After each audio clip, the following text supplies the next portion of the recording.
Progressive presents Married to Your Home. I'm disgusting. Oh, House, don't say that. You could live someplace so much better than me. That's not true. Oh, yeah? Look at these uneven stairs. Gross. House, you know I don't care. Ugh, and the squeaky door hinge. Well, I think it's cute. No matter how much you already love your house, you'll love it more knowing you could save big bundling your home and auto with Progressive. Coverage from Progressive Casualty Insurance Company, affiliates, and third-party insurers. Bundle discount not available in all states or situations. Welcome to the Boneyard with Steve Robertson. As always, I am your good friend and host, Steve Robertson, here on the Hump Day edition of the Yard. I hope you slept a little bit better last night. I hope you did, because the Major League Baseball draft is over. We're going to talk extensively about that today, and also kind of about what's next. There are a couple things that I want to say, though, before we kind of get too deep in the jug here when it comes to the draft.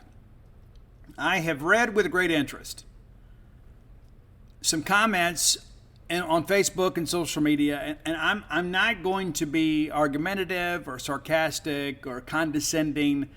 I'm going to try to be educational as we can be today. And I love all of y'all to death, but some of y'all make my head hurt. I mean, I'm just going to lay it out there, just to be brutally honest here about that. Guys, every year, not this year, not last year, every year. And for those of you that maybe are kind of casual followers of college baseball, maybe you only watch it during the season. You know, Rafael Palmeiro and Will Clark came out after their junior years. Now, granted, they were first rounders, but the juniors get drafted at major programs every year. We are a major college baseball program. We recruit among the elite in this country every year. We are not going to have four-year baseball players at Mississippi State very often. A college baseball senior, with rare exception, is not a good thing. It's just not. And you say, but Steve, why do they go out after their junior year? Well, it's because they have leverage. They can get a bigger signing bonus. And I've read people say, well, I don't understand. Why don't they come back and improve their draft positioning? Well, they can. They may get picked sooner. It doesn't mean they're going to get paid better. But Steve, that makes no sense. The slot value is this. The slot value is a guideline. It doesn't mean, okay, if I'm drafted here, I'm guaranteed to get X amount of dollars. I'll give you a good example. Jake Mangum. We all love Jake. We talked about this on the show. I think some people have forgotten. Now maybe that we've got a point of reference with this draft that just took place, maybe you'll hear it this time. Jake Mangum came back, became the SEC hits leader, went to Omaha back-to-back years. His signing bonus, despite the fact that he was drafted in the top 10 rounds, was $20,000. 20. But Steve, he got drafted better, and that was all the talk then, and I tried to explain it then. People were like, yeah, but he came back. Look how much better he did. He got drafted so much higher, and that's true, but he made basically the same amount of money. Not that Jake needs it, but the reality of it is he worked hard for it. He was entitled to it, but because he had no leverage as a senior, he couldn't just say, hey, well, listen, if you don't give me what I want, I'll just go back to college. Well, you lose the ability to do that, which is why juniors come out. Once they're draft eligible, they get drafted, they go. This is like, I have read some comments, and it's, some of y'all make me want to take hostages. I just begin to think to myself, where have we been? How long have I been asleep? Did something change? And I read these things, and people are like, oh my gosh, we're not going to have a team left. Do you not? We spent the better part of 2 months talking about this recruiting class. We've talked the better part of 6 weeks about this portal class that we're not done with. Of course we're going to have a team. You think we're going to just go pull kids out of stands? We're Mississippi State. Number 6 recruiting class in the country. And when they calibrate that after all the kids that signed, probably going to be number 2 or number 3 in the country when it comes to recruiting classes. But Steve, they're freshmen. Yeah, so was Jake Mangum. So was Justin Foscue, Jordan Westbrook, Rowdy Jordan, Tanner Allen. Elite players play. There's no time really for a lot of development these days. When you're at the level we are, and all due respect to Coach Barry and those guys, this is not Southern Miss. You expect to win big every year up here. And so I'm going to talk at length about some of this stuff today, but I just don't understand. It's like I said I wasn't going to do this, but I'm going to do it anyway. We have some fans that look for any reason to be miserable. Any. And that's not a Mississippi State problem. That's a you problem. It's our problem that you're a fan of us. But it's like we get out there and it's like, and oh my gosh, it's like I get so tired of the whole fake expert thing. It drives me crazy. People build up and some internet credibility and they get out to, oh, well, there's this and there's that. You're wrong. It's as simple as that. You're wrong. And nobody's ever going to hold you accountable. You just kind of post these things and people, it's like, oh, I feel like you do. Well, take a breath, Betty. Relax. The information that's being shared with you is incorrect. I just think to myself, sometimes I just want to go over there and just like every time somebody has like a silly question, just post a link to Gene's page, say, hey, subscribe here. I believe we probably have some of the most knowledgeable fans in the fan base subscribing to our place. And not just because of the fact that we're there to provide answers, but there are many people that have connections. I'll give you a good example. Somebody's like, hey, Brad Cumbest. He ought to come back. Listen, Brad absolutely shouldn't come back. He absolutely should not come back. Now, selfishly, there's some of our fans that want him to. I want what's best for Brad. Because here's the deal. If Brad gets what he wants by coming to Mississippi State, then Mississippi State gets what it wants. You can say, but Steve, we don't have him as a player. No, we don't. But what about that next kid on the recruiting trail? We can say, hey, look at Brad Cumbest. He was a guy that signed a football scholarship and wanted to play both sports. He was a two-sport athlete. Now he's going pro. Jackson Fristow is going to sign. And people are like, I don't understand. Why don't he come back next year? He can come back next year and be drafted even higher. And that's true. He does have some leverage. What if he comes back and he has another bad year? And then he's not drafted at all. And he's going to sign a free agent deal. You going to hire him to come work at your place? This is his time. Simple as that. This is his time. Didn't have a good year last year. He had a very promising freshman year. He hit the wall late, but the guy was a competitor. He gave us everything he had. This is his time to go, and it's different for every player. TA wanted to go after 2020, didn't get drafted. First year playing outfield, got hurt, got banged up, hurt his hand and wrist out there at Long Beach State. Early in the year, you remember he got beamed in the leg and couldn't run for about a week. He didn't get drafted. It was an abbreviated draft. He didn't get drafted, and he would have gone. And just think if it had been a 10-round draft that year and we lose Tanner Allen, we're sitting here without a national championship thinking, I can't believe Ole Miss won one before we did. Guys get better. Over the course of their careers, guys tend to improve. But there are some situations, and I have Jackson Fristow in this, Jackson has to make hay while the sun is shining. It just didn't come together for him this year. And you know what? Based on what we're recruiting and what we're bringing in, chances of him being a weekend starter next year, pretty slim.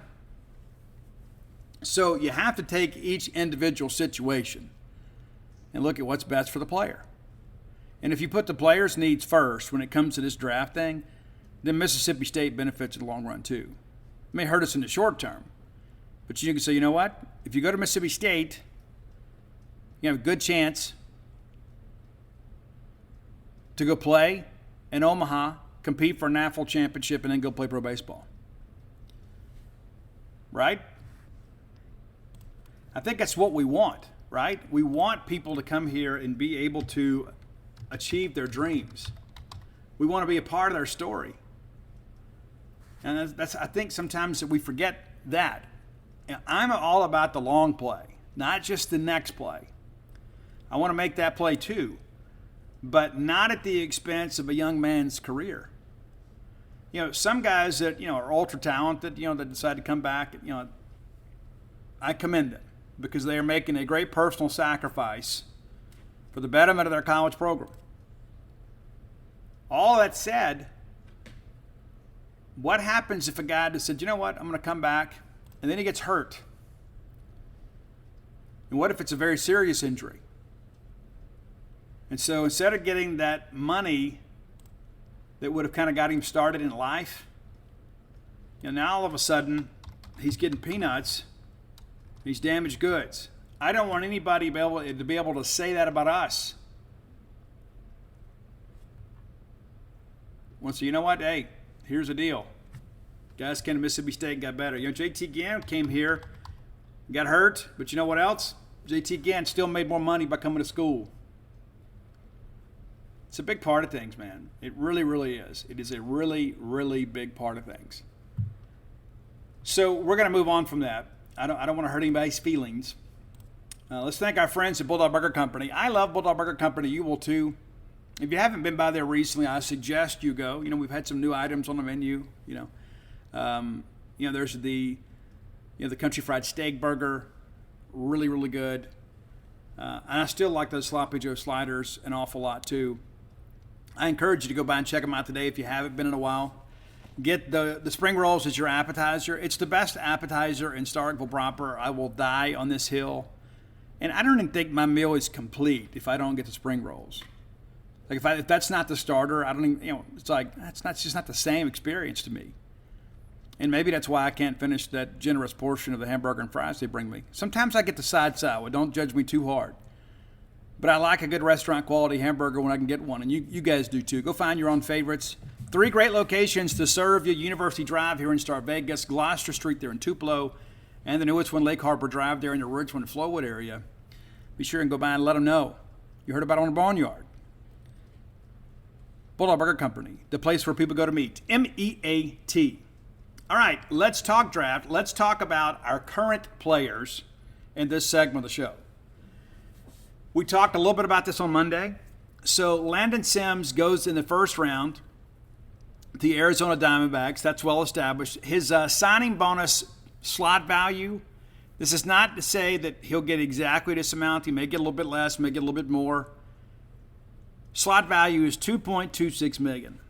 So Landon Sims is going to be in a really good position here. You talk about getting a head start at life. There you are. Landon's rehab is on track. He's doing great. A lot of people worried. Guy comes here, projected by many to be one of the best pitchers in college baseball, tears the UCL. I'm like, oh my gosh, this is the worst case scenario. It's worked out. He's going to sign a pretty big check, rehab, and then be ready to go later on. But again, very happy for him. Logan Tanner, excuse me. That's one thing too. We're kind of getting through this, with Tanner Allen gone, and then Tanner Leggett gone. Now Logan Tanner, the tongue twister that is the Mississippi State baseball roster is going to be a little easier to navigate. Logan, slot value $1.37 million. So that's a nice chunk of change for him too to kind of get life started. A little bit deeper into this, we talked kind of at length about what to expect and who we thought would get drafted. There were some surprises, there were. And maybe not in the way we anticipated, if that makes sense. I think that there were some guys, I think we probably saw the right guys drafted and maybe perhaps not what we expected as far as when they would get drafted. So the third Bulldog drafted was Preston Johnson in the 7th round by the Baltimore Orioles. Now, I'll be honest with you. For much of the draft, I was hearing he was going to be a back end of the draft guy, which means, rounds, 15 to 20. Preston goes in the 7th round, and good for the kid. And I think deep down he wanted to go, but it was one of those situations, too, where it's like, you know what? I've got the best of both worlds. So if I don't get what I want in the draft, I can go back to Mississippi State, a place that I love. I could be the first guy to bullpen. I could be a starter. I could improve my value here. But this was really his time to go. And I'm confident, knowing Scott Foxhall and Chris Lemonis the way that I do, I am sure they probably were very honest with Preston and said, hey, if you get the chance, and it's a good chance, where they're going to be a team's going to be invested in you, you probably need to take it. I don't know that for a fact, but just I know they're not going to have Preston Johnson walk away, from being a top 10 pick. I mean, that's just not who they are. They're not going to get on the phone and say, "Oh, well, if you don't get top 5 money, you got to bounce." And I don't know what he's going to get, but slot value is right there at $250,000. Preston Johnson from an amazing family. His parents are outstanding. I really think a lot of that family. I think a lot of our baseball parents, but I remember seeing Preston Johnson's dad and most of the time his mom too out there after a ball game, and always ready to talk. Always someone to say hello. Just great South Mississippi folks. Couldn't be happier for them. And so, Preston's going to sign. Casey Hunt, drafted in the 12th round by the Pittsburgh Pirates. Now, of our 7, you know what? This irritates me too. MLB didn't fix this. Brad Cumbus was listed with no school. There's only a couple guys like that. Brad Cumbus went in the 9th round to the Colorado Rockies. Overjoyed for him, another great family. Kenny Cumbus looks like he could still play. But, so Brad told me last summer, as soon as we get back, he's getting ready to have his shoulder surgery and everything, and he's like, "Hey, my plan is I'm going to get the surgery, and then I'm going to stick to baseball this year and get drafted next summer." And you know what? Mission accomplished, Brad. Mission accomplished. Really proud for the kid. Comes here as a football player, leaves as a national champion baseball player, headed to pro baseball. What a great success story that is. And there were a lot of people in high school. He had some pre-draft workout invitations out of high school. The Cubs and some other programs were talking to him. So this is not like it's completely off the radar. Brad was a very accomplished high school player too, and with his size and strength, he projected really well. So he goes in the 9th round. Brad is going to sign. Like I've read some of these comments, well, maybe he'll come. Brad's going to sign, and Brad should sign. Brad loses his leverage next year. Could be like another Jake Mangum situation. And Brad will probably get, $150,000 to $200,000 as signing bonus. I don't know for sure, but I know that the fact that he has that year of leverage, they're not just going to be able to just say give him a take it or leave it offer. But again, drafted in the top 10 rounds, usually when players are drafted in the top 10 rounds, they sign. It's like 99% of the time. People remember Kumar last year. And a few years ago, you remember Carter Stewart and JT Ginn. But the reality of it is the deal is traditionally done before the selection is made in the first 10 rounds. When you get out of that, it's a little different. There's a little more, play with all that stuff. But if a guy's drafted in the top 10 rounds... Something you probably do know. Progressive can not only offer you a great price when you bundle home and auto, they offer you round-the-clock protection. Something you probably don't know, the average oak tree branch can hold 70 pounds. Something you probably do know, your neighbor is building their kid a treehouse. Something you probably don't know, a falling treehouse would take out your whole fence. Bundle your home and auto with Progressive and get more than a great price. Get round-the-clock protection. Something you know for the things you don't know. Coverage from Progressive Casualty Insurance Company, affiliates, and third-party insurers, and subject to policy terms. Bundle discount not available in all states or situations. He is going to sign with a rare exception.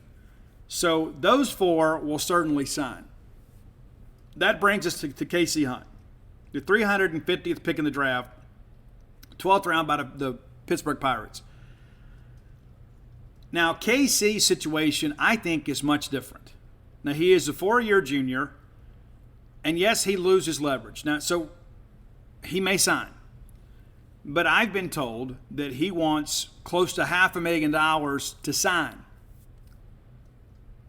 KC is a guy, too, though. I don't think KC has really shown what he can do on the college level. I think he is a guy that could benefit from coming back and putting himself in a situation where he, because he's an arm, because like older sticks are not really attractive. Older pitchers are. So of the guys that we had drafted off the current roster, I think, and I'm not saying that he is coming back, but the guy that's most likely to come back is Casey Hunt. Now, I've had some people tell me he's probably going to come back. We're basically 24 hours into the negotiations, right? So there's going to be a lot of ebb and flow with this. I would say right now, 60-40 he's back. 60-40. Can't count him, but I think there is a chance that he's back. Of the guys drafted again, I think he's the only one that is back. I think everybody else will sign. Jackson Fristow. And I understand Jackson, either he has signed or is about to sign or is coming to terms. Jackson Fristow, a 4-year sophomore. I don't know if that's accurate, because he was here as a true freshman, back in 2021. So sometimes I don't go back and double check behind these guys. But Jackson Fristoe, drafted by the Yankees, basically 20 picks after KC Hunt. And I think it's Jackson's time. I think Jackson needs to go because, again, it becomes an alarming trend if he goes out there next year and kind of duplicates what he does this year. He won't be drafted next year if that's the case. He'll be signing an undrafted free agent for about $2,500 and enough gas to get to camp. That's kind of where we are. And it never really came together for Jackson this year. And I think some of it, too, a lot of it, I think, is between his ears. I mean, Jackson's still a relatively young guy.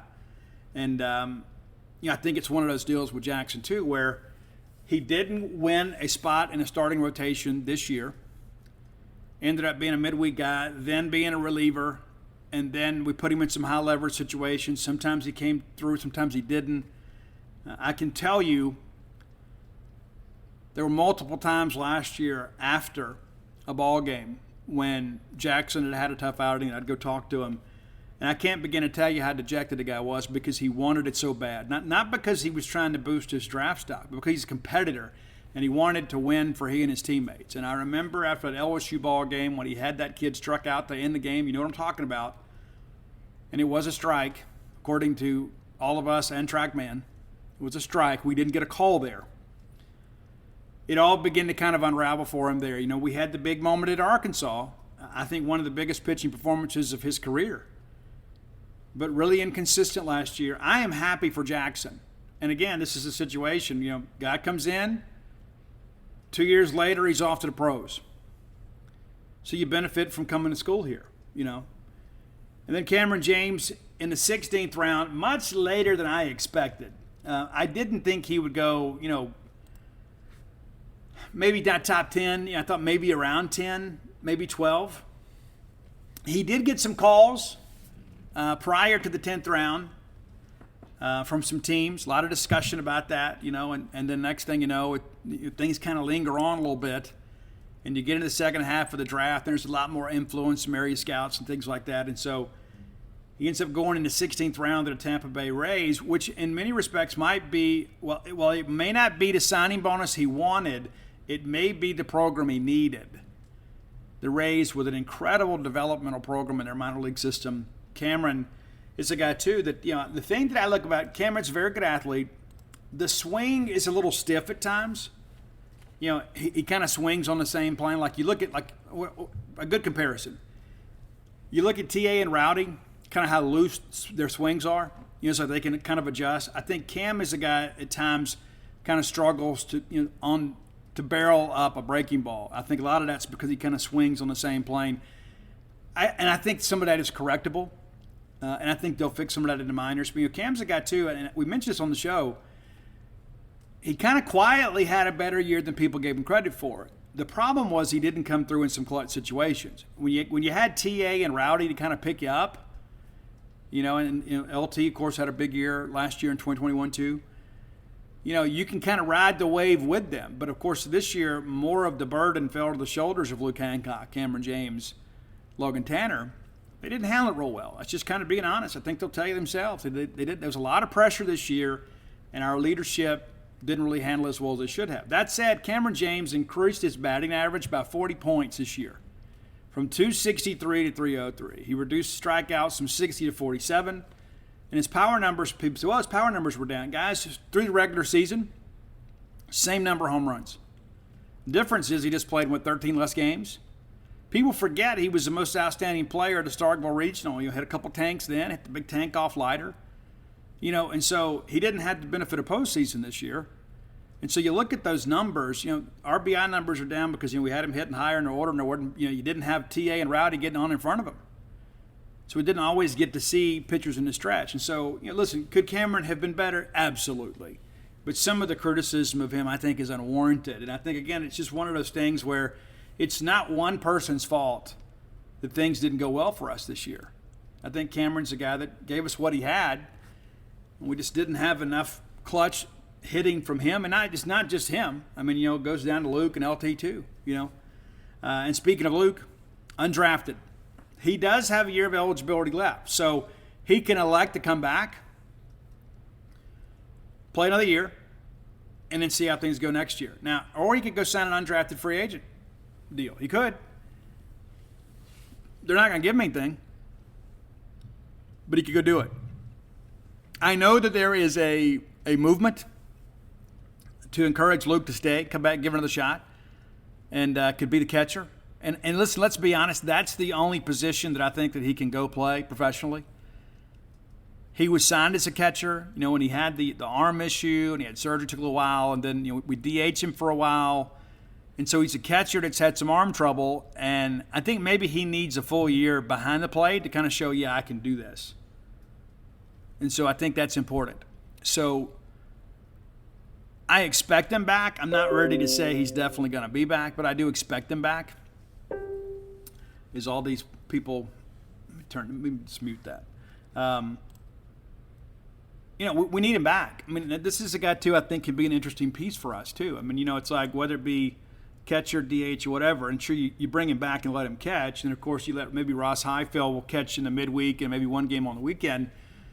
But you bring Luke back as your primary catcher, get Ross's feet wet a little bit, and then let him take over full-time next year. Provided, the bat's there. But the reality of it is that we had a good draft of our guys, but one notable exception too, R.J. Yeager. This is where this COVID year grad transfer thing really hurt some kids. It's nobody's fault. It's just kind of the way the math works. R.J. Yeager, of course, played 4 years at Mercer, had the COVID year available to him.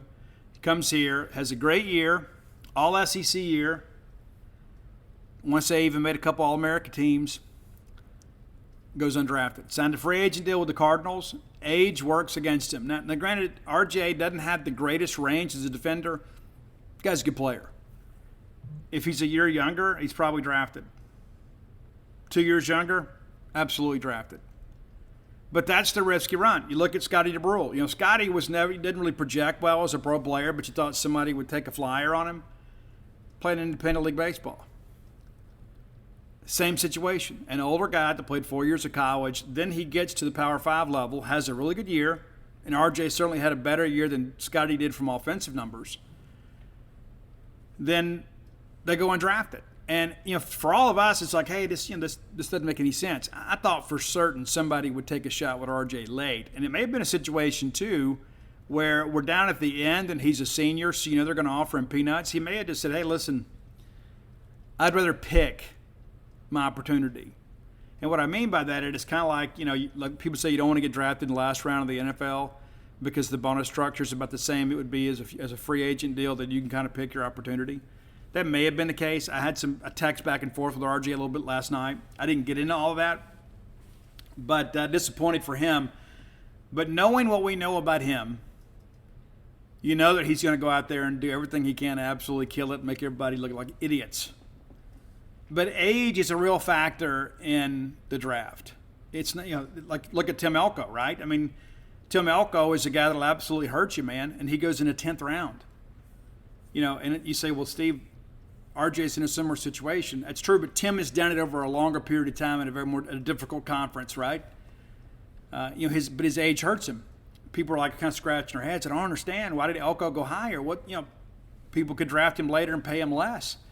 And again, he's a stationary defender with a high strikeout rate. And so there's a lot of that goes to it. It's not just as simple as, okay, this guy was the best player at this school that won a national championship. It's just not that simple. So I share that with you because I think it's important that you guys kind of understand. It is a very, very complicated and convoluted process. So where do we go from here? Well, probably got to have a discussion with Brandon Smith. Brandon didn't get drafted, and he was a guy, too. He could sign an undrafted free agent deal. Can't go in the portal. I guess he could now if he's a grad. We'd like to have Brandon back, though. And I don't know that Brandon wouldn't want to come back. That's another piece in the bullpen for us. Of course, he puts some on the weekends. Maybe he's a midweek guy. Maybe he is a get you through the order guy on the weekends. But you'd like to have him back. You would. He's been up and down at times, but I'm a Brandon Smith fan, especially when that guy's getting when he's got that slider. spotting that thing up down in his zone. That guy's almost unhittable. You're going to make you beat the ball on the ground. Parker Cinnett, also undrafted.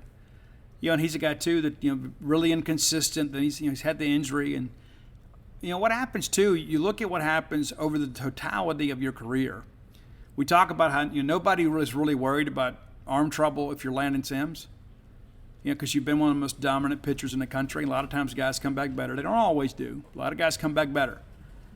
But there are other guys out there, if there are already questions about your ability, there's already questions about your willingness to compete, and then you're kind of hurt on top of it, it's like, then all of a sudden it becomes a bigger deal. Does that make sense? If you've checked all the other boxes and then you've torn your UCL because they've made such advancements in Tommy John surgery, nobody really bats an eye at that anymore. But if you're one of those people that, you're a marginal prospect and then on top of that you've had some injury issues, that's going to be a reason for people not to take you. You've ever done anything stupid, you know what I'm saying? It's like you don't want to give people an excuse not to draft you. And that happens in sports every single year. There's always somebody that does something. It's just like, I heard a guy say one time too, because I would like the Fred Smoot thing. Remember when Fred was at a party and he was a first round talent and dropped to the second round, and people forget. Fred was at a party, they got busted, and they found a joint under a couch. It wasn't Fred's. But because he was at this party where marijuana was being smoked, and of course this is, late 90s, lots changed since then, that goes in his file. It's like, oh, well, he was at this party where weed was smoking. We can't take a chance on that guy. I mean, nowadays, my goodness, I think a lot of players do smoke. But all that said, there's a lot that you can do to hurt yourself as a prospect, especially if you're a guy that's just a good prospect. If you're an elite prospect or a great prospect, people are going to be patient with you because, you know what? This investment in this arm surgery and rehabilitation is going to be fine for us. It's going to pay off. We're here to win ball games. But if there's so many people out there like you that are kind of similarly situated, that don't have character issues, don't have injury issues, they're the ones that are going to get drafted. That's just how it works. So we'll see what happens. But again, congratulations to all the Bulldogs that were drafted. Best of luck to RJ. To Luke and Brandon, of course, as they consider their next move. We hope they're back here at Mississippi State.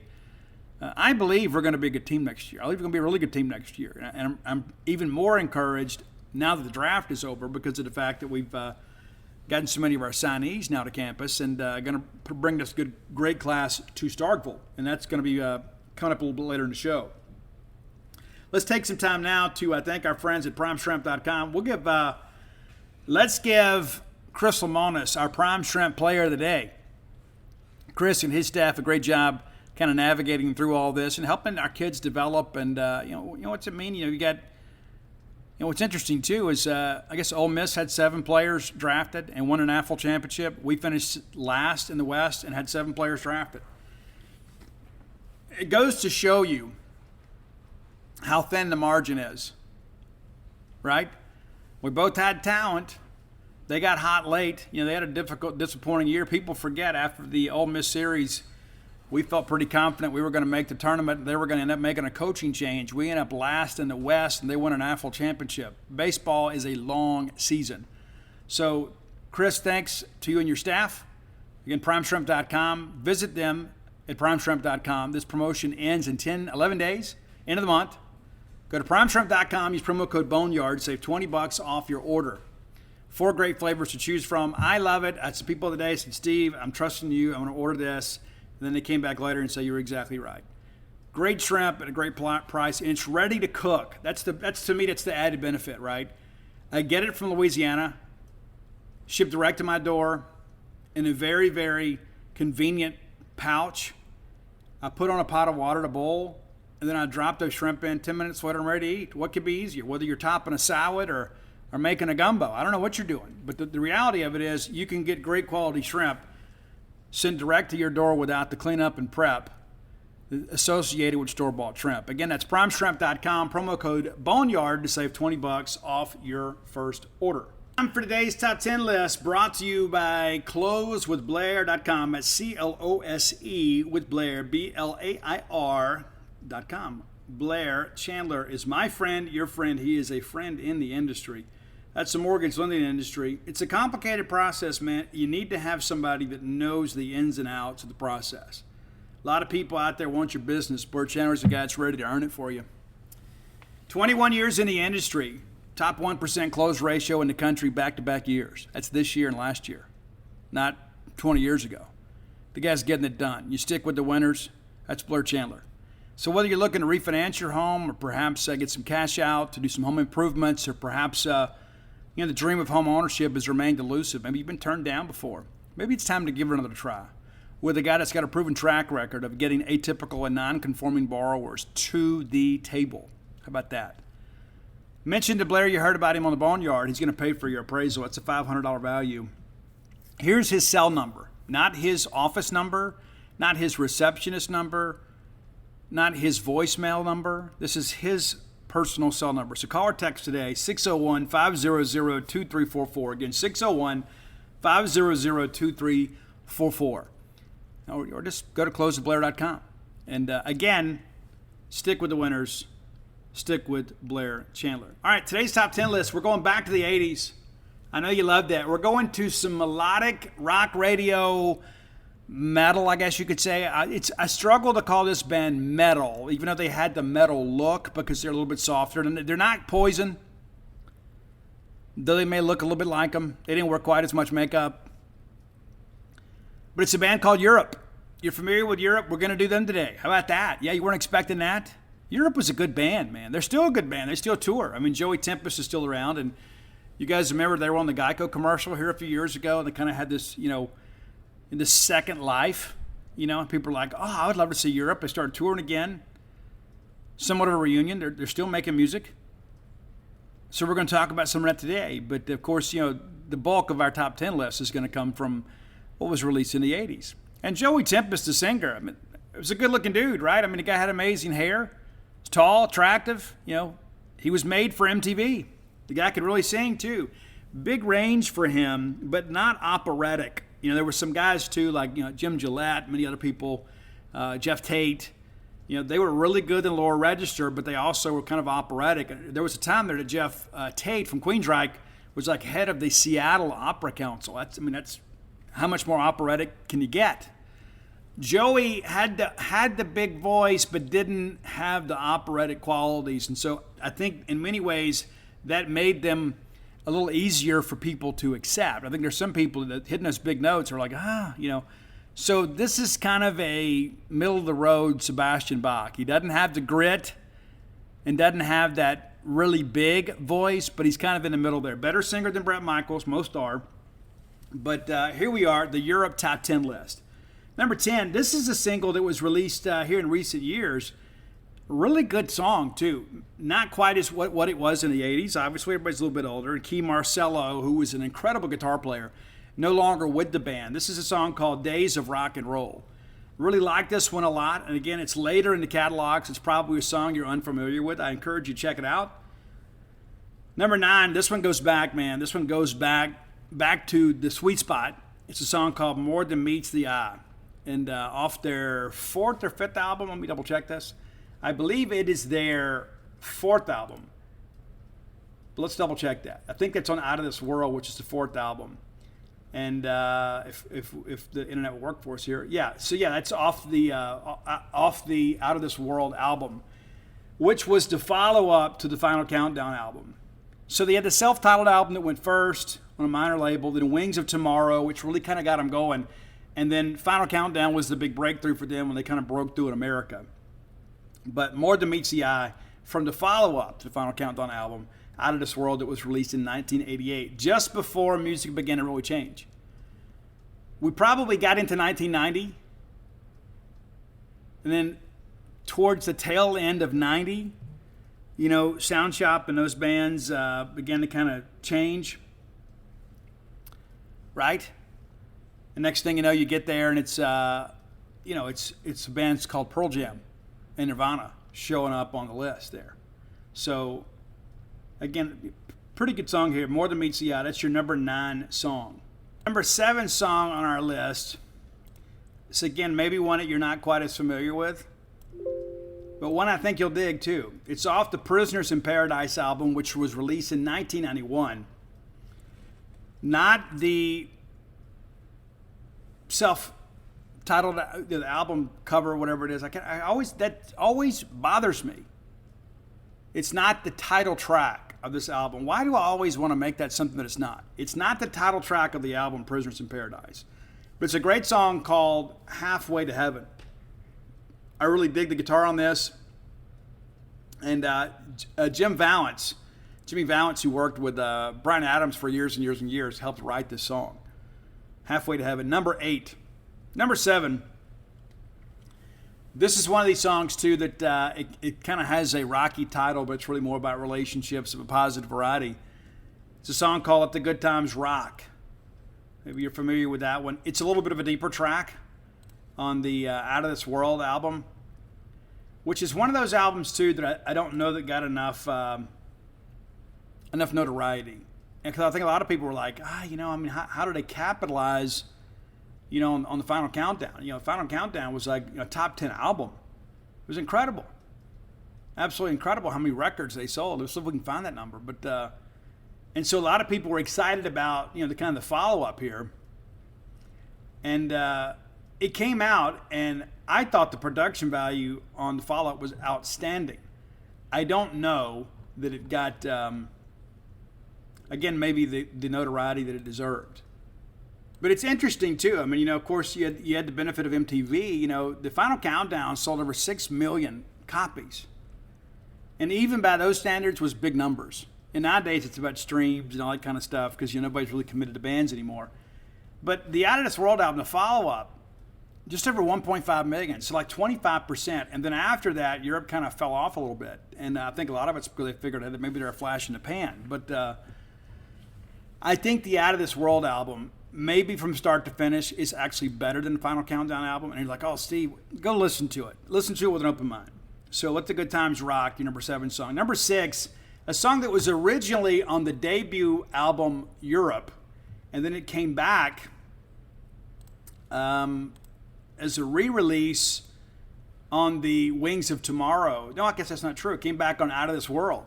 So from the self-titled album, it's Open Your Heart.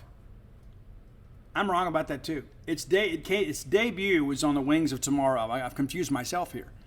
Originally released in '84 on the Wings of Tomorrow album, and then re-released as part of the Out of This World album. Re-engineered, a couple lyrics changed, but very similar. I'm hoping I can make it through this list. It's like I can't read my notes. My memory is failing me because I'm from the 1900s. I'm getting old. All right, so now that we're through Open Your Heart, which was a great song, didn't get the airplay maybe that it deserved initially. They re-released it, and they were kind of riding the wave a little bit. But I think we would all agree that the next 5 songs are the best Europe songs. I think that's probably without question. Much of that because you probably don't know more Europe songs than these top 5, right? If you were a casual fan of the hair metal generation, maybe you don't know anymore. If they didn't play it on MTV, you might have never heard it. Number 5, they had a huge hit with this. It's weird, too, because they're from Europe. It's a song called Cherokee. That great drum line in the beginning, it's fabulous. Talks about the Trail of Tears. It's kind of about American history in many respects. I just wonder where they got that from. It's a great song. The video is interesting. Number 4, this was filmed at a Hard Rock, I think, in Stockholm, Sweden. I think that's right. It filmed the video. Video is kind of entertaining. But it's Rock the Night, and that was a big single for them, too. I think a lot of people said, okay, there's maybe a little something to these guys here.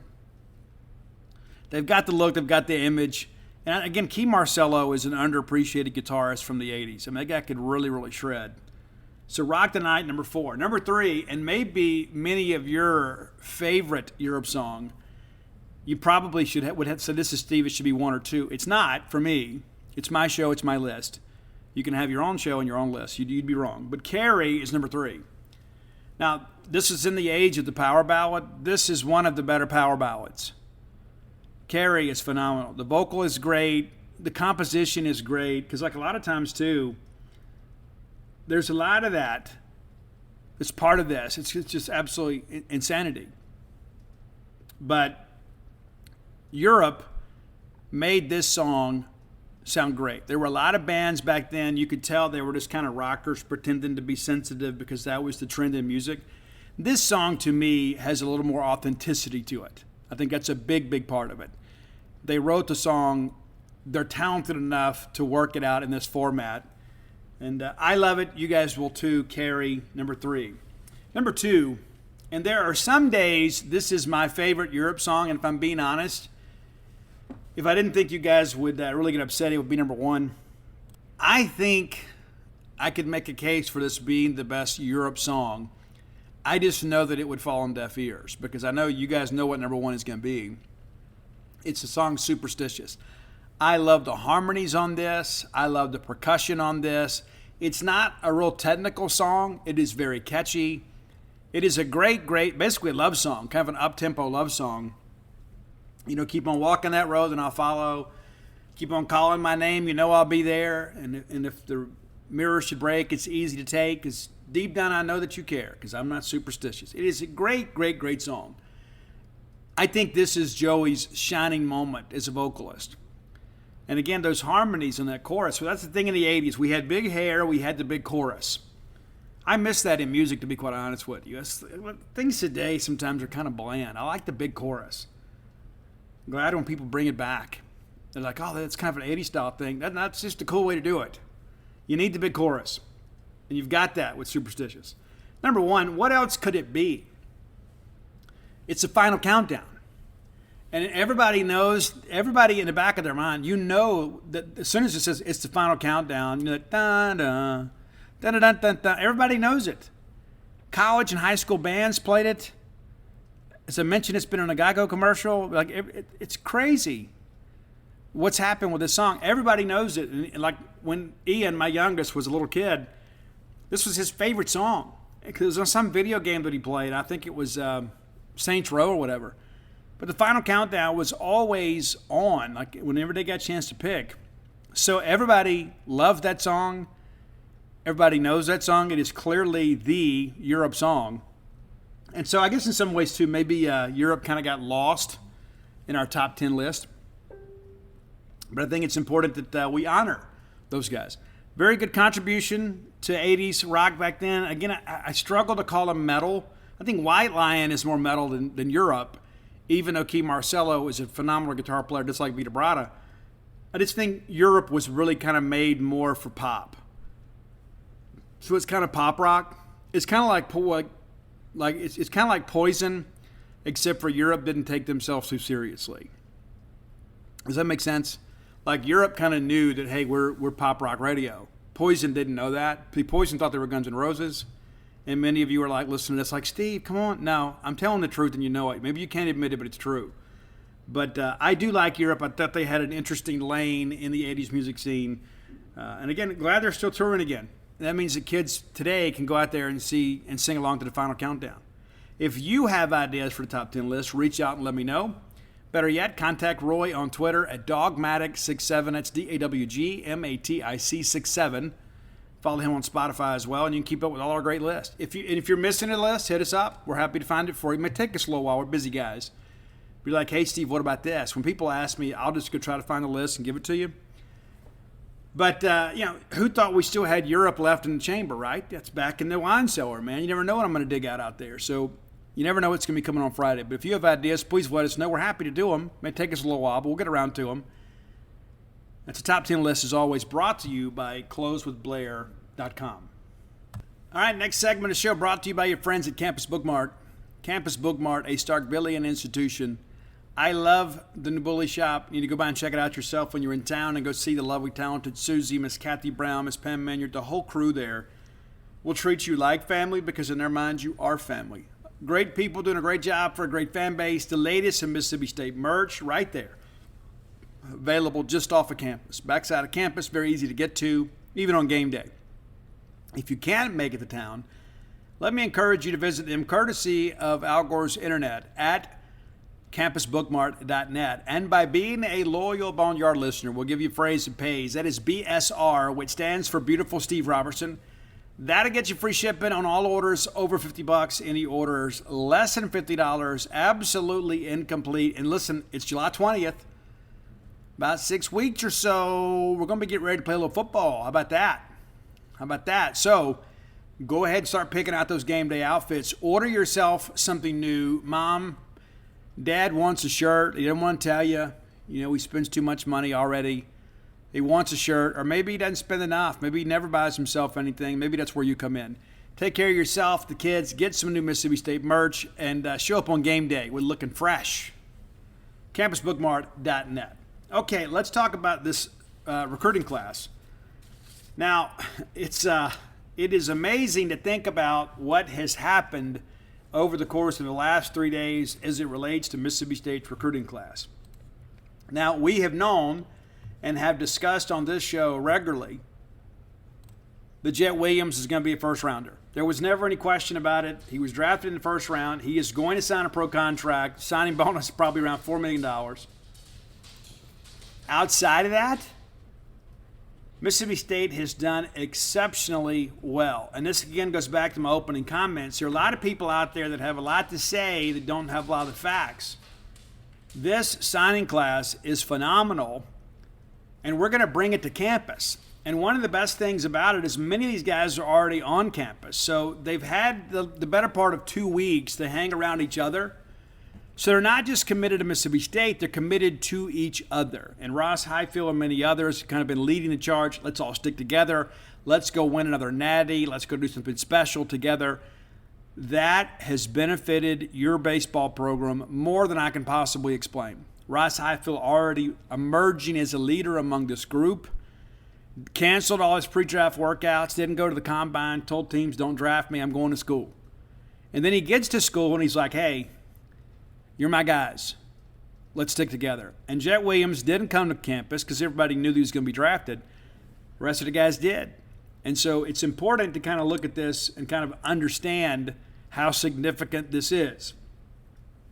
So here are some names, of course, that we were fearful when it came to the draft. Dakota Jordan being one of them. Now, do you remember Dakota Jordan, initially a baseball commitment, got the football offer, jumped on that. Then there was some discussion that he would sign the football scholarship and then play both sports. Elected late in the process to say, I'm going to go with baseball only. Also, Mississippi State, had they signed him to a football scholarship and he had been drafted, they could have lost that scholarship for 2022. So we would have not had a player, whether they be on the field or not, available to us. So Dakota now baseball only. This is a guy that went to the MLB Combine. He was kind of reluctant down the stretch, didn't do a lot of pre-draft workouts. He canceled all that stuff. Did go to the Combine, had a pretty good week out there, and then we were kind of concerned because it has been so back and forth with this kid. I go back to around February, March, a lot of people were telling me he really wants to sign. He really wants to sign a pro contract. And then as it got a little bit later, it was like, you know what? He wants to do the baseball only thing. He wants to go to Mississippi State, play for 2 to 3 years, and have an opportunity to go pro then. When I interviewed him, he shared with me, it's like, am I ready to go do life as an adult? Am I ready to start paying bills? Am I ready to start cleaning my own house, doing my own laundry, and that kind of stuff? And to be fair, he was very honest about it. He goes, I don't know that I'm ready for that. This is a young guy that probably needs to mature a little bit. So great place for him to do it. In college, got a good support system around him. Because one of the things, and Jake Mangum has told me this before too, it's such a different deal in the minors. When you're in college, you're around your buddies all the time. You're all going to hit together. You're all going to eat together. You're going to class together. You're going out together. In the minors, it's not like that. You spend a lot of time to yourself watching Netflix in your hotel room. That's just kind of what happens. Guys just aren't together as much. There's not that same level of esprit de corps. Of course, on game day, you get out there and you want to compete and do a good job. But it's a different dynamic. And I think there are a lot of young people that want to experience that. I think Dakota Jordan's one of them. This is a guy, too, that a lot of people expected him to be drafted in the top 10 rounds. And people say, well, maybe he's not as good as we thought. That's not how it works. Let's say, for an example, Steve Robertson is a 5-tool shortstop from the state of Mississippi. Signed with Mississippi State. Who else would you sign with, right? So let's say the Boston Red Sox call and say, hey, Steve, we'd like to take you in the first round. We're prepared to offer you $2 million. Will you take it? Well, then I've got a decision. I was like, well, guys, I've grown up a Bulldog fan. I've always dreamed of playing at Dudy Noble Field and going to Omaha and winning the College World Series. I'm going to need life-changing money. $2 million after tax is a nice chunk of change, don't get me wrong. But I could probably go to state and play 3 years and maybe double that. With a new collective bargaining agreement that'll come out in a couple of years, maybe I can play my way into a more lucrative contract. Well, then they move on. Then somebody calls me in the second round and says, hey, Steve, you're still available. Listen, we're willing to pay this and pay this. And so if we can't agree to terms, then I don't get drafted. It doesn't mean that I don't have first-round ability or second-round ability or third-round ability, whatever. It just means we couldn't come to terms. And there's only 20 rounds in the draft, so you can't have a dead round, especially in the top 10. It's not like it was when you had a 40-round draft when you could kind of take some chances and gamble and then come back later and pay out a slot and that kind of stuff. It's a much different dynamic today. So many of these deals are done ahead of time. So when a guy's drafted, especially in top 10 rounds, there is some assurances that he is going to sign. It's very rare that that happen these days. That was the situation with Dakota Jordan. I don't know the particulars or the amounts, but he had a number in mind that he had to have, and teams weren't prepared to hit that number. And he had kind of told teams, I'm going to go to school. And so now he's headed to Mississippi State. Got to be a real candidate to play in the outfield. I don't know how much he plays as a freshman. This guy's a very talented guy. David Mershon, a shortstop out of Eastside High School in South Carolina. We don't talk about him a lot. He's a switch-hitting shortstop. And he's kind of been overshadowed in this class because of Jet. People are like, well, Jet's a shortstop of the future. Well, David Mershon is a really good player. David got some calls from some teams and says, you know what, I'm going to go to school. And I think it's important that sometimes I think is kind of forgotten. Is there some other guys in this class that maybe perhaps aren't getting the same media attention by the MLB draft experts? And you forget that David Mershon's a guy that's a real dude. A real dude. And again, it's a switch-hitting type guy. And so I think it's important to kind of understand a lot of these guys that maybe you're unfamiliar with. I mean, how many of you guys knew who Rowdy Jordan was coming out of high school? We knew who Tanner Allen was, but what do we really know about Rowdy? Not much. Not much at all. But David Mershon was a guy, too, that, again, a switch-hitting guy, toolsy, not the biggest guy. He's like your typical middle infielder, around 5'9" or so, 175 pounds. Those to the right-hand side. He was an All-American, preseason All-American by Rawlings Perfect Games list. And, this is a guy that's a dude. Had several offers from the SEC and the SEC.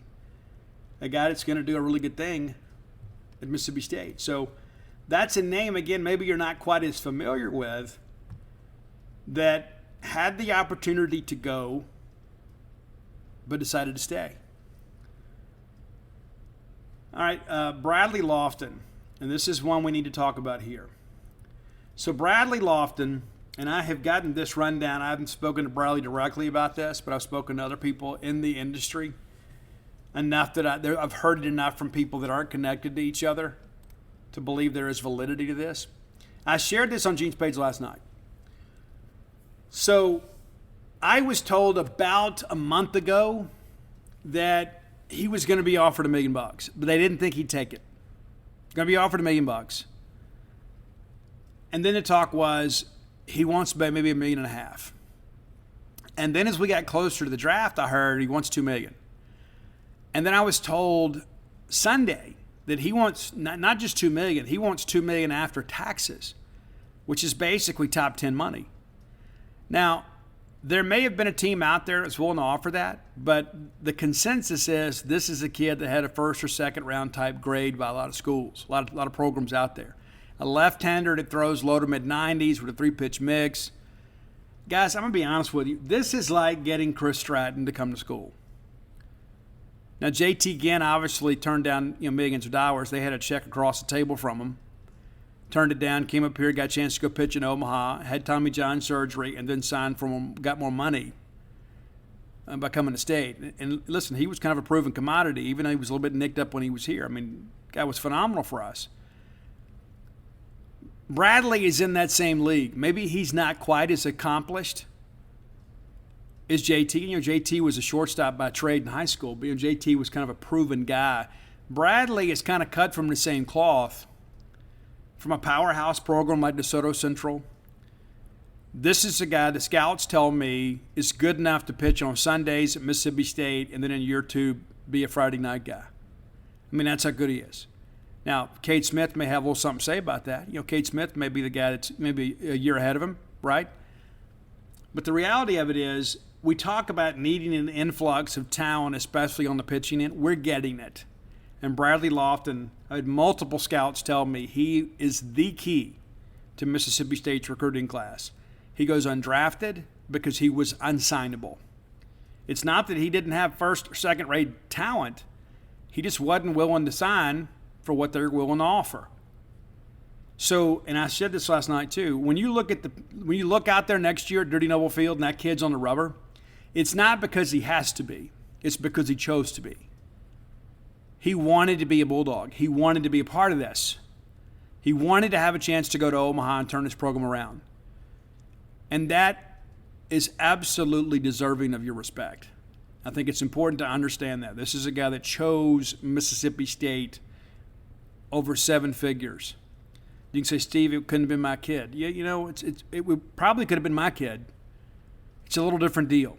You say, well, you know, Steve, I mean, it gives you a head start in life. It does. But these are memories you can't make anywhere else. There are a lot of people that grow up and their dream is to play at Mississippi State. I remember, you know, JT Ginn is a good example of that. You know, JT is a guy that wanted to play at Mississippi State and have a chance to go pitch in Omaha. JT's not alone. There are a lot of guys, especially after we've won the national championship, people realize, hey, this could really happen for me. So it makes Mississippi State a more attractive destination. And so that's a factor in all that Bradley Lofton stuff as well. Now, got some other guys too. You know, other guys got some calls, but I think it's also interesting. Colby Holcomb, 6'7", 220-pounder. That's another dude right there. That's another guy that already had a big number in mind. He's like, you know what? If they don't hit this number, I'm going to school. He's already on campus. He's another guy that wanted first-round money. People weren't quite ready to give it to him. And you never know. I mean, all it takes is one franchise to fall in love with a kid. But this is a guy, again, early-round talent, headed to Mississippi State. And he'll be draft eligible, again, very, very quickly. But if we can get a big year out of him, I think we've really accomplished something. Again, he played at Northeast Mississippi Community College. He was very lightly recruited out of high school. His summer team coach got the job at Northeast as a pitching coach. He followed him there. And he was the Mississippi Junior College Pitcher of the Year. That guy can really, really bring it. So he's here. And it's exciting. And again, there were other guys too. You know, Gerangelo Sagenti, you know, he was drafted in the 18th round. Now, so what does that mean, kind of moving forward? Well, everybody else that went undrafted, you know, unless they want to go sign an undrafted free agent deal, they're going to school, and nobody would do that, right? I mean, it just doesn't make any sense for a high school kid to go do that. The reality of it is that Gerangelo is basically one of these kind of follow for now guys. If you go back and look in the last, 2 or 3 rounds of the draft, you basically what amounts to a punt. So you can't just skip your pick. You have to pick a player. And there's some guys out there that perhaps franchise-wise, maybe they don't have the roster spots without waiving somebody to sign all 20 picks. And so you take some guys late, kind of throw them out there just to kind of move the thing along, basically like a skip. And that's kind of what you got with Gerangelo. Drafted in the 18th round. He's another guy that wants 7 figures or thereabouts. He's not going to get that as an 18th rounder. Matter of fact, the biggest bonus in the modern era, like last year, you had a kid in the 18th round last year signed for $575. I don't think Gerangelo's willing to do that, and it could make it interesting. But since they have his draft rights, they can continue to negotiate with him up into the month of August. I don't think he goes. I'm pretty confident he's going to stay. Chris Lemonis has kind of expressed that as well. It looks like, again, Jet Williams, the only guy we're going to lose. And there's some of our peers around us that are ranked in the top 10 got absolutely hammered in the draft. So when we recalibrate there, again, State's going to move up. But how many years have we, you go out and sign a top 10 class and then you lose, the marquee guys in your class? Well, that just hadn't happened for us. And I was so befuddled yesterday. I log on these Facebook groups and I'm thinking, hey, people are going to be overjoyed. I think a lot of it's people just don't understand the process. Guys, yesterday was one of the biggest days that Mississippi State has had as a baseball program since we won the national championship. And that's not hyperbole. That is the reality of it. The fact that we were able to navigate through this draft and only lose the one guy who was a surefire first rounder, that's as big a win as we've had since we beat Vanderbilt in Omaha. Because we wanted an influx of talent. I mean, how many times have we said it on the show last year? We had some guys on this roster that were not good enough to play here. And that sounds mean-spirited. This is me shooting you straight. We had some guys on this roster that weren't good enough to play here. Now, they didn't sign themselves. We had some recruiting misses. We misevaluated some guys. We had a bunch of guys in 2020 that we signed basically on film.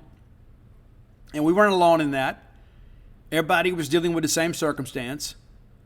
We took some chances on some guys and didn't work out for us. And now most of those guys are gone.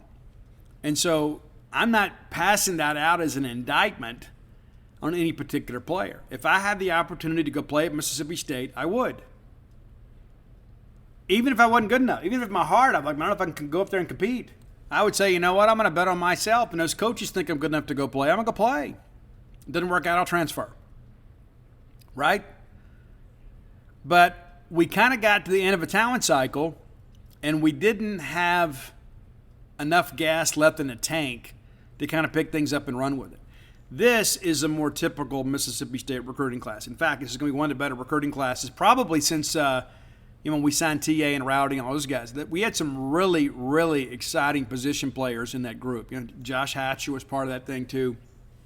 Some big-time players. So we needed an influx of talent. We're getting that. And then you begin to look at the pitching aspect of it. I mean, what if we had just had 2 average bullpen arms last year down the stretch? Because we were so beat up, right? Having to throw some young guys out there that just couldn't handle it, What if we had 2? Just 2. How many games you win? You just close out 3 or 4 games, all of a sudden you're in the NCAA tournament. And who knows what happens? That's the difference in winning and losing. What if you had one more batter, one more guy that had a little clutch to him? I mean, again, we go back to this Ole Miss national championship thing, and listen, they earned it. No doubts about it. Did they have a great regular season? They absolutely did not. They got hot at the right time. We've seen it happen a million times before, right? It's not about who's the best team in the regular season. It's about the best team in the tournament. They were the best team in the tournament, last team standing. They swept the finals. They're national champions. And we won 2 out of 3 from them in their ballpark. And the guy that beat us, DeLucia, ended up being the most outstanding player to College World Series, right? But after that weekend, did you believe Ole Miss was better than us? I mean, if I had told you Ole Miss is going to go on to win a national championship at that point, you'd lost your mind. They got better down the stretch. We got worse. They found some juice with Hunter Elliott. And DeLucia, of course, was just kind of finding his groove. Got some guys healthy. And they wouldn't want it. And they deserve it. No sour grapes here. They absolutely deserved it. Some would say, well, they didn't deserve to be in the tournament, Steve. That's debatable. I think you got to get 9 SEC teams in. And say, well, you're going to let NC State in over them. Well, then you're going to give the ACC 10 and the SEC 8. No, I don't think I'm going to do that. I may let NC State in over Grand Canyon. But in my mind, I think NC State and Ole Miss both should have been in. When you remove your own emotion from it and you look at the numbers suggest Ole Miss should have been in. But again, I go back to, what if we had just had 2 bullpen arms? Not even great. Not Landon Sims, not Preston Johnson. Just 2 guys that go out there and consistently throw strikes. How much difference does that paint your season? And I don't care what anybody says. I don't care what anybody does. There was some give up in that squad, man. We were so ready to get done. I mean, I think we were embarrassed. You know, in the middle of it, you want to believe the best about it, right? You want to tell yourself, hey, you know what? Still a lot of pride in the uniform. You say all the right things. And then it just seems like there was this self-fulfilling prophecy, right? It's like, oh, here we go again. Here we go again. We got to get up 5 runs because we know the bullpen's going to give up 4. So how much does that change the dynamic of your team?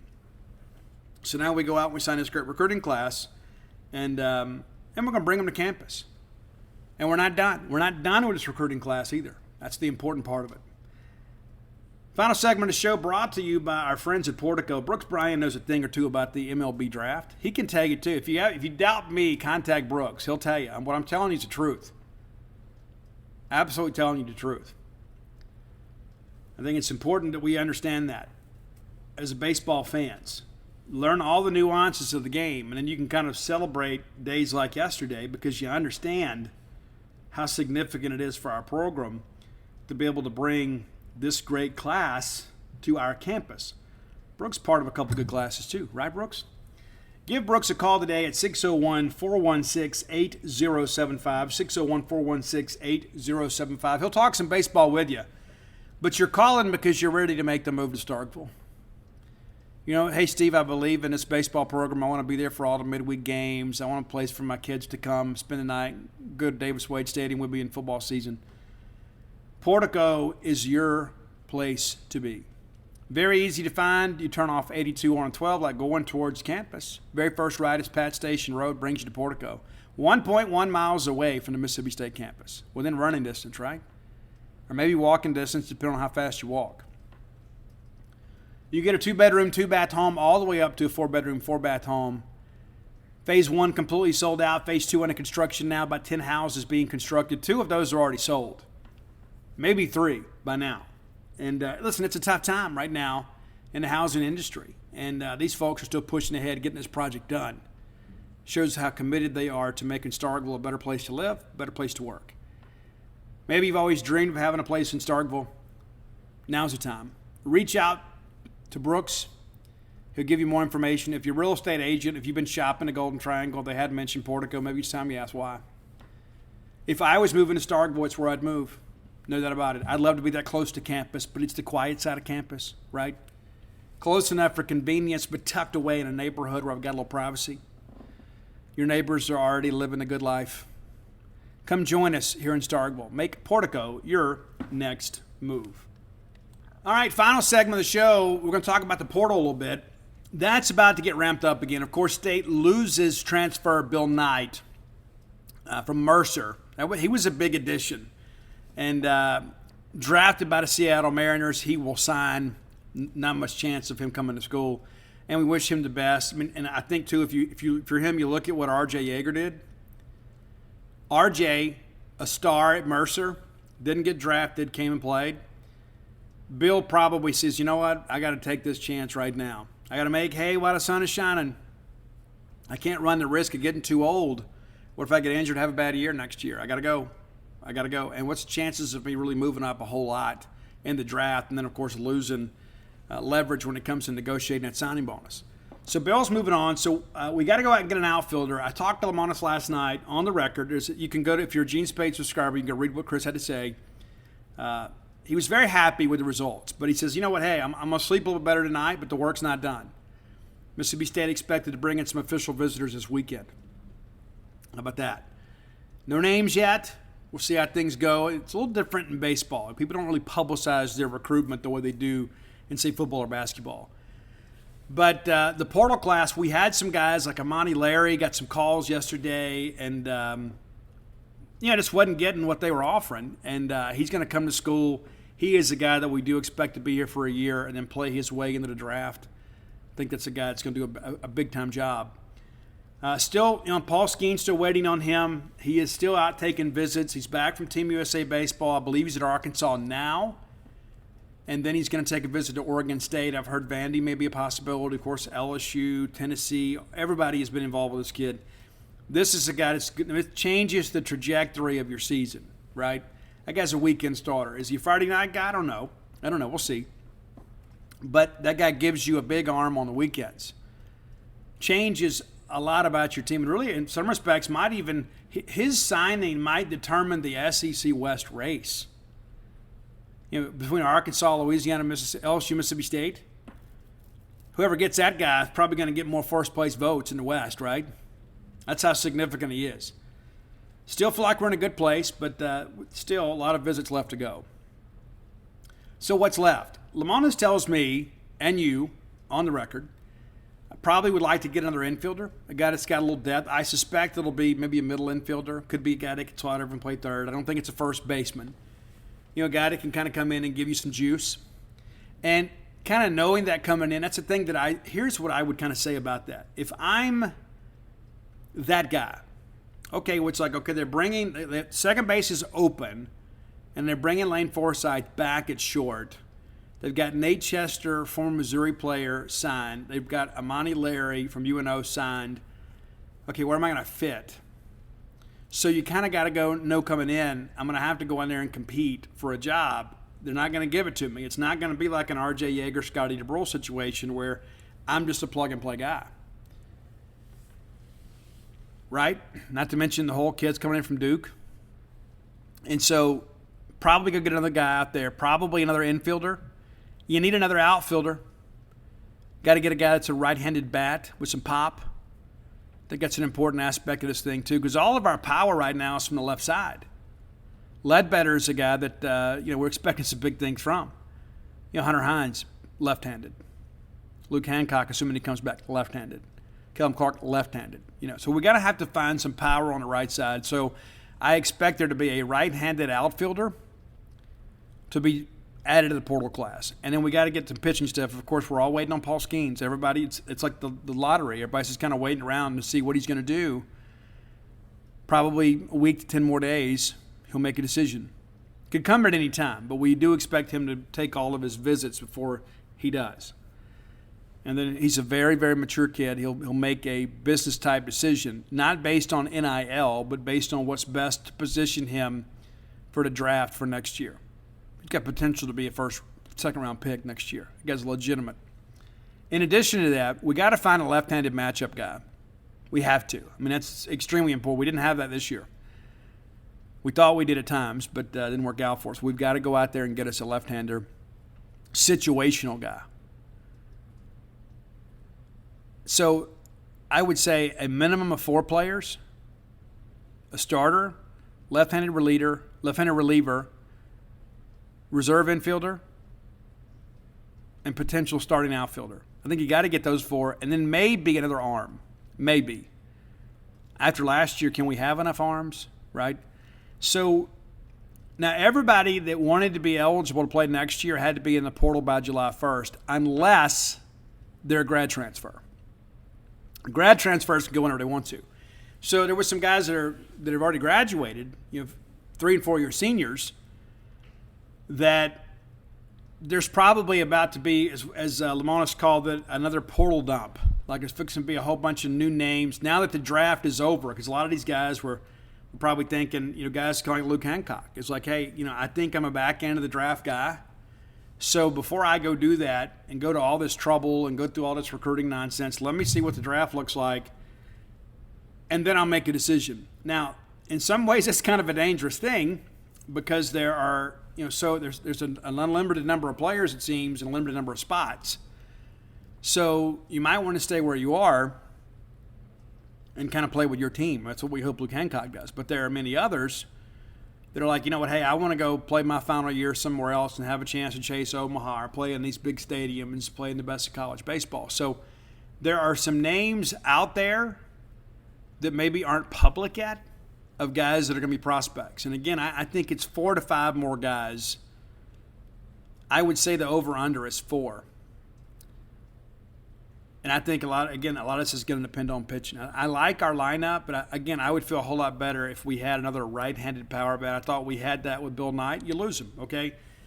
But then we look at this LSU class, and that's one of the things that I look at. I share with you guys on the show, let's see what that portal class looks like after the draft. Well, it doesn't look quite as intimidating. Yes, they still have Tommy Tanks, who is a stud. There's no ifs, ands, or buts about it.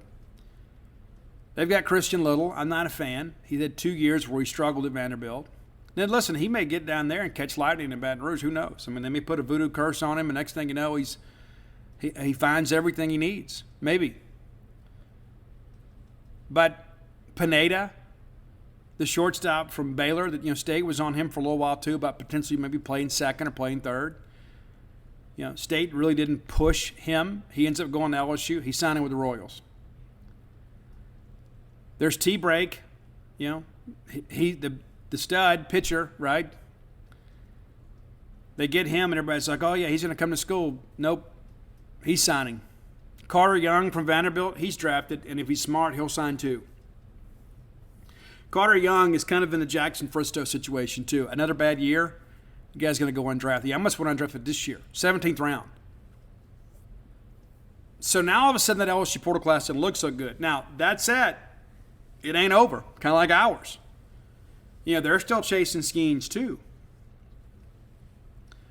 They get Skeens, I think we can all say, you know what, hey, those guys got a leg up. Arkansas gets them, he'd feel the same way. We get them, I think we can make an argument it's the best portal class in the country. I think we've done a really good job. But again, there are going to be a lot of transactions, shall we say, between now and the beginning of fall practice, and the beginning of the fall semester. I think I think next week is going to be really, really busy. I think there are going to be a lot of kids on the road this weekend taking them visits. There'll be some decisions next week. And I think this game of musical chairs is going to get started really, really quickly and going to be very, very active. And so if you're a member of Gene's page, we kind of keep the conversation rolling over on the baseball forum too, even though we're getting ready for football, because this portal recruiting thing has kind of revolutionized recruiting coverage of baseball. So we're going to be discussing kind of the ins and outs, and we've got some folks over there that are very knowledgeable. Got a lot of people, got a lot of connections in college baseball and pro baseball world that share their thoughts. And so, and I'm a college baseball nerd too. I don't maybe have the technical knowledge many of those guys have, but I've seen a lot of these kids play. And so when a new name comes along, inevitably there is somebody on our forum that has seen them play.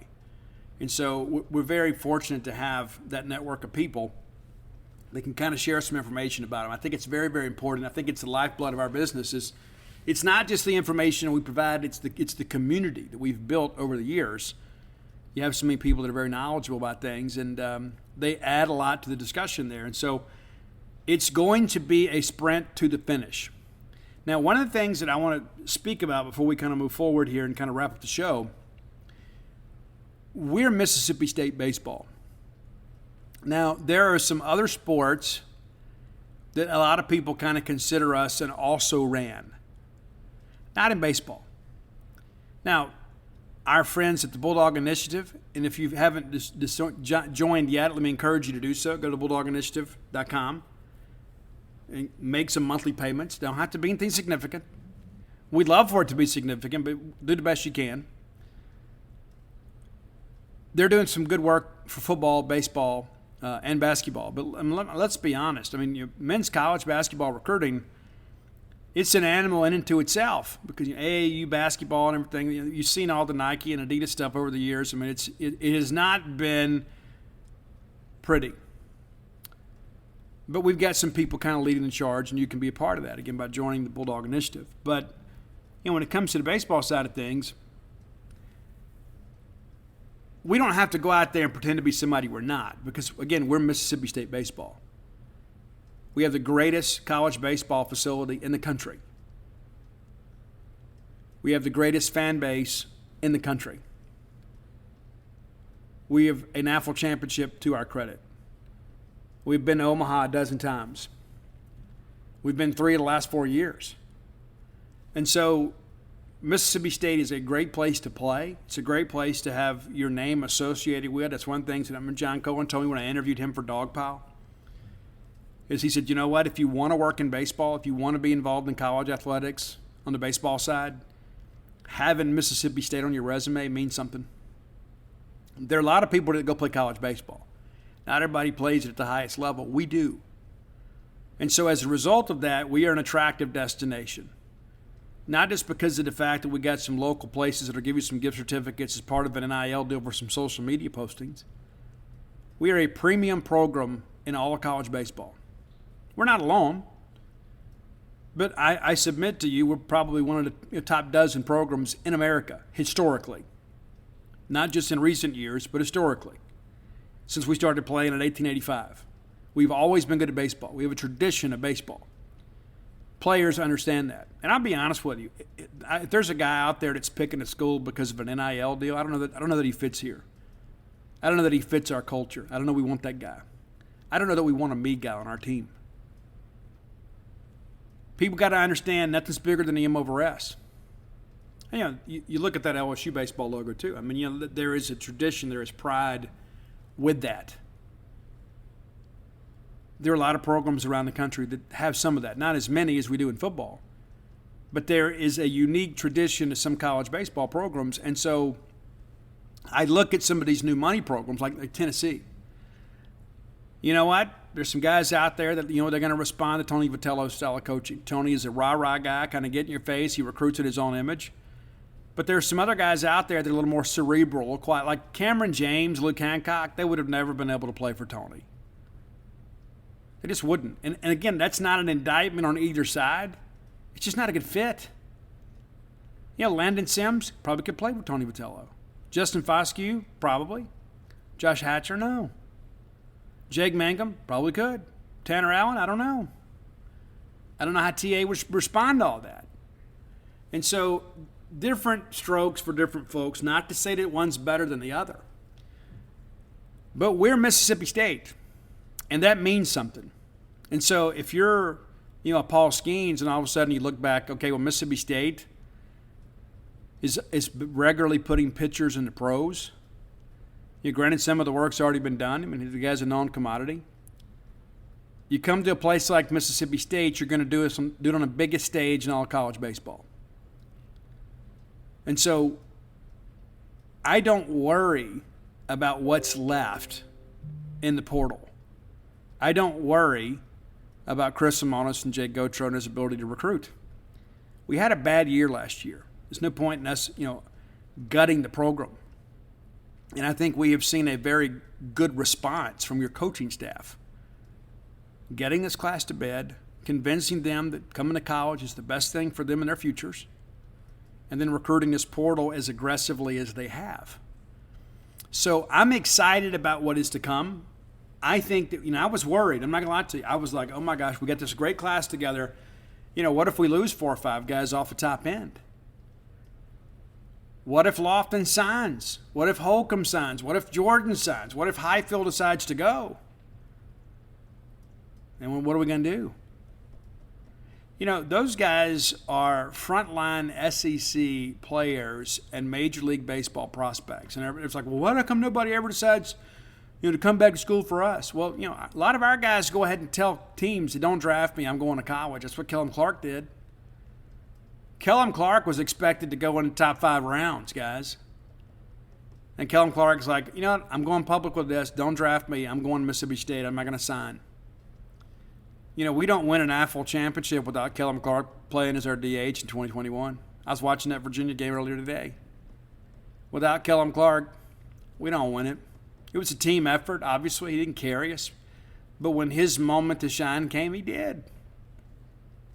And we celebrate that because we forget, that's a big deal. He pulled out right before the draft.